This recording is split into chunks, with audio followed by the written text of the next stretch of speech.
नमस्कार, मी रुशाली यादव सारंग. आता आपण पाहणार आहोत महाफास्ट 100 बातम्या. पाचव्या टप्प्यातील प्रचाराच्या तोफा आज थंडावणार. नाशिक, दिंडोरी, धुळे, पालघर, ठाण्यासह मुंबईतील 6 जागांवर आज प्रचाराचा अखेरचा दिवस. पाचव्या टप्प्यामधील 13 जागांसाठी सोमवारी मतदान. सुरुवातीला भाजप कमी ताकदवान होता, तेव्हा आम्हाला संघाची गरज होती. आता आम्ही सक्षम आहोत. भाजप स्वतःला चालवते. एका इंग्रजी वृत्तपत्राला दिलेल्या मुलाखतीमध्ये जेपी नड्डांचं मोठं विधान.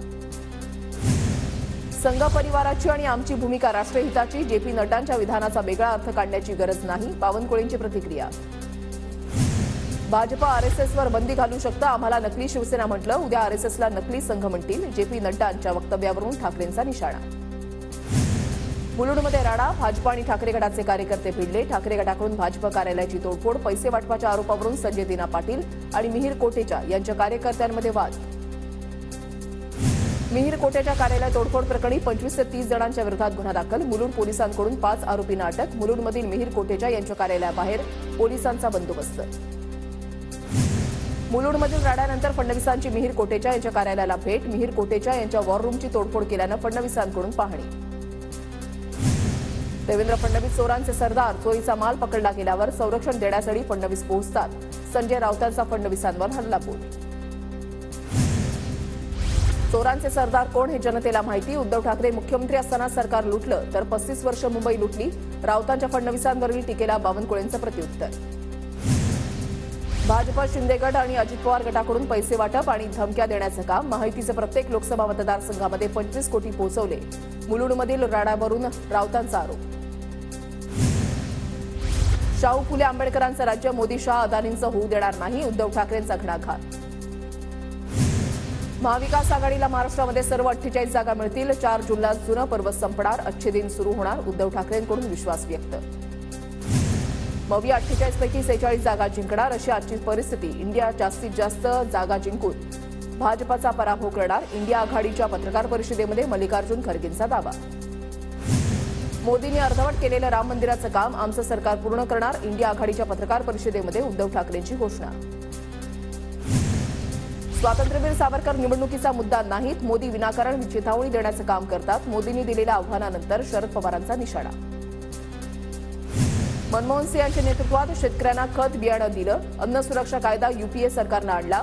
मोदी आता खोटं बोलतायत. शरद पवारांची टीका.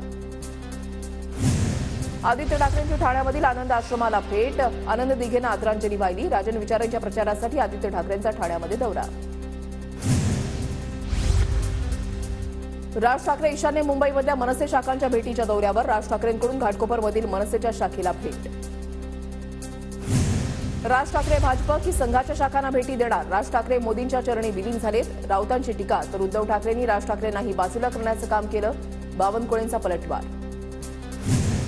मोदींच्या रोड शोसाठी भाजप नव्हे तर मुंबई महापालिकेकडून खर्च. रोड शोचा 3 कोटींचा खर्च मुंबई महापालिकेनं उचलला.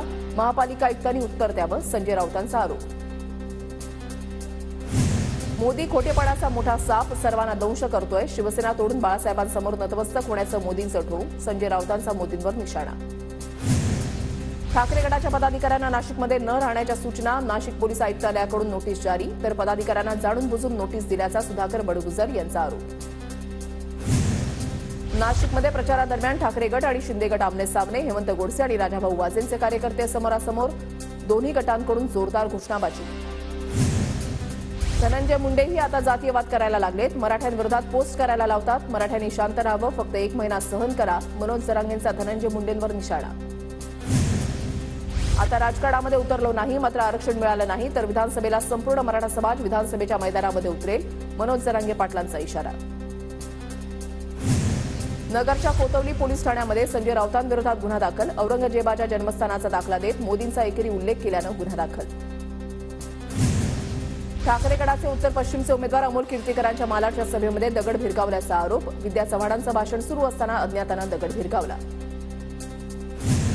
नाशिकचे अपक्ष उमेदवार शांतिगिरी महाराजांचं जोरदार शक्तीप्रदर्शन. आज प्रचाराचा शेवटचा दिवस. रॅलीच्या माध्यमातून शक्तीप्रदर्शन सुरू. पियुष गोयल यांचा बोरिवलीच्या राष्ट्रीय उद्यानामध्ये मॉर्निंग वॉक दरम्यान नागरिकांशी संवाद. पियुष गोयल उत्तर मुंबईतून माहितीचे उमेदवार. विरोधकांकडे कोणतेही मुद्दे उरले नाहीत. संविधान कुणीही बदलू शकत नाही. मोदींचं फक्त संविधान सुरक्षित ठेवू शकतात, पियुष गोयल यांची प्रतिक्रिया. मुंबईमध्ये मतदानाच्या पार्श्वभूमीवर आजपासून 20 तारखेपर्यंत मद्य विक्री बंद. कोणत्याही अनुचित घटना घडू नयेत यासाठी प्रशासनाचा निर्णय. वर्षात 10 सुट्ट्या मिळतात, मात्र मतदान 5 वर्षातून एकदाच येतं. मुंबई पोलीस आयुक्त विवेक फणसाळकर यांच्याकडून नागरिकांना मतदानाचं आवाहन. मालेगावमध्ये उत्तर प्रदेशचे मुख्यमंत्री योगी आदित्यनाथ यांची सभा. धुळ्याचे महायुतीचे उमेदवार सुभाष भामरेंच्या प्रचारार्थ सभा. मालेगावमधील प्रचार सभेची जय्यत तयारी. नाशिकमध्ये लोकसभा निवडणुकीची तयारी अंतिम टप्प्यात. गैरप्रकार रोखण्यासाठी 44 भरारी पथकं तैनात. आज प्रचाराच्या तोफा थंडावणार. कल्याण लोकसभा मतदारसंघामध्ये 83,807 नव मतदारांची नोंद. कल्याण लोकसभेच्या निवडणूक निर्णय अधिकारी सुषमा सातपुतेंची माहिती. धाराशिव जिल्ह्यामध्ये अवकाळी पावसामुळे वातावरणामध्ये मोठा बदल. सर्दी, खोकला आणि साथीच्या आजारांमुळे धाराशिव जिल्हा वैद्यकीय महाविद्यालयामध्ये रुग्णांची गर्दी. उजनीची पाण्याची पातळी कमी झाल्यानं पुण्याच्या इंदापूरमधील पळसनाथाचं हेमाडपंथी मंदिर पाण्याबाहेर. मंदिर पाहण्यासाठी पर्यटकांची मोठी गर्दी. सांगलीमधल्या कॅफे शॉपवर येत्या 2 दिवसांमध्ये कारवाई करा. कारवाई न केल्यास रस्त्यावर उतरून सांगलीमध्ये बंद पाळणार. शिवप्रतिष्ठान युवा हिंदुस्थानच्या नितीन चौगुलेंचा इशारा. येस बँक DHFL भ्रष्टाचार प्रकरणी सीबीआयच्या अटकेमध्ये असलेले बांधकाम व्यावसायिक अविनाश भोसले यांना जामीन मंजूर. मात्र भोसले यांना आर्थिक गैरव्यवहाराच्या प्रकरणामध्ये जामीन मिळालेला नाही. राज्य परिवहन महामंडळाच्या प्रवासी संख्येमध्ये मोठी वाढ. 29 सवलतींमधून 30 ते 100% तिकीट सवलत आणि उन्हाळी सुट्टींमध्ये वाढ. 870 कोटींचा महसूल गोळा. नागपूरच्या कोराडीमधील 660 मेगावॅट संच बंद पडल्यानं वीज निर्मिती घटली. 660 मेगावॅट निर्मिती करणारा 8 नंबरचा संच 14 मेपासून बंद. HDFC बँकेचा अधिकारी असल्याची बतावणी करत 1,37,000चा गंडा. भंडाऱ्यामधल्या पेट्रोल पंप ठाणा इथल्या एकाची फसवणूक. सायबर पोलिसात गुन्हा दाखल.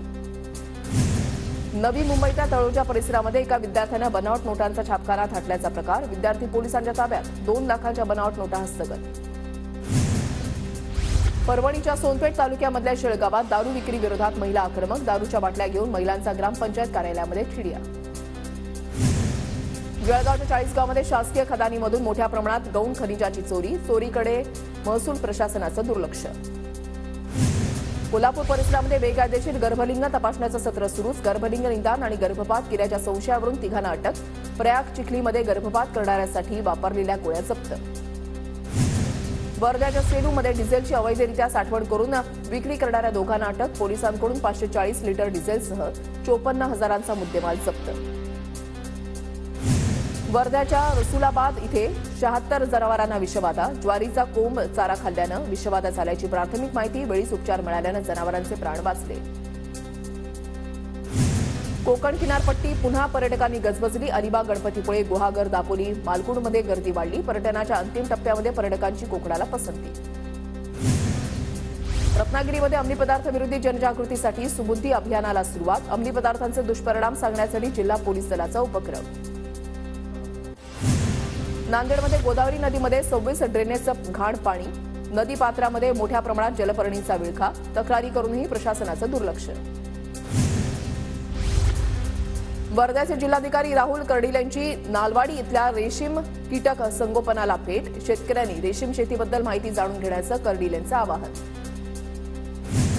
बुलडाण्यामधल्या हिवरा नाईक इथे काँग्रेस पदाधिकाऱ्यांचा गट विकास अधिकाऱ्यांना प्रतिकात्मक हातपंप भेट. बोरवेलवर तत्काळ हातपंप बसवा, पदाधिकाऱ्यांची मागणी. वाशिममध्ये खरीप हंगामासाठी पीक कर्ज वाटपाला प्रारंभ. 1 हेक्टर क्षेत्रावर हळदीसाठी 1,26,000 तर सोयाबीनसाठी हेक्टरी 59,400 रुपयांपर्यंत कर्ज मिळणार. साताऱ्यामध्ये आंधळी उपसा सिंचन योजनेच्या कामाची आमदार जयकुमार गोरेंकडून पाहणी. योजनेची उर्वरित कामं लवकर पूर्ण करण्याच्या कृष्णा सिंचन विभागाच्या अधिकाऱ्यांना सूचना. नांदेडच्या नायगावमध्ये शेतकऱ्याला पुदिना लागवडीतून लाखोंचं उत्पन्न. गेल्या 10 वर्षांपासून शेतकऱ्याकडून पुदिन्याची लागवड. वाशिममध्ये यंदा खरीप हंगामासाठी 4,05,180 हेक्टरवर पेरणीचं नियोजन. सर्व पिकांच्या पेरणीसाठी लागणाऱ्या बियाण्यांची मागणी नोंदवली. सिंधुदुर्गच्या देवगड तालुक्यामधल्या फणसगाव परिसरामध्ये गव्यांचा मुक्त संचार. गवा रेड्यांच्या मुक्त संचारामुळे नागरिकांमध्ये भीतीचं वातावरण. गव्यांचा बंदोबस्त करण्याची ग्रामस्थांची मागणी. सिंधुदुर्गमधल्या नुकसानग्रस्तांना तौक्ते वादळाच्या धर्तीवर मदत द्यावी. ठाकरे गटाची मागणी. 5 दिवसात मदत न दिल्यास आंदोलन करण्याचा इशारा. जळगावमध्ये तापमानाचा पारा 40 अंशांच्या वर. चाळीसगावमध्ये वाढत्या तापमानामुळे घरगुती विजेच्या मागणीमध्ये 5 ते 10% वाढ. वाढत्या उष्णतेचा फटका ग्राहकांना बसणार.